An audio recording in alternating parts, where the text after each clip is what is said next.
Hello नमस्ते सत श्री अकाल, केम छो, बुरा हाल है कैसे guys. Welcome to my YouTube channel evening with Hardik में आपका स्वागत है। Hope you guys well.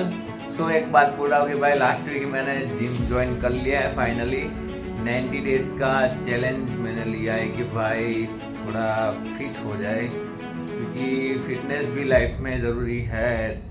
सब लोग योगा भी करते हैं, जिम भी करते हैं, रनिंग करते हैं, वॉकिंग करते हैं, अपने खाने पे भी ध्यान देते हैं। तो ये सब करना ज़रूरी है, क्योंकि क्या है लाइफ में हमारी हेल्थ अच्छी है तो हम अच्छा दौड़ पाएंगे, अच्छा काम कर पाएंगे, हमारा माइंड भी ऐसा चला पाएंगे।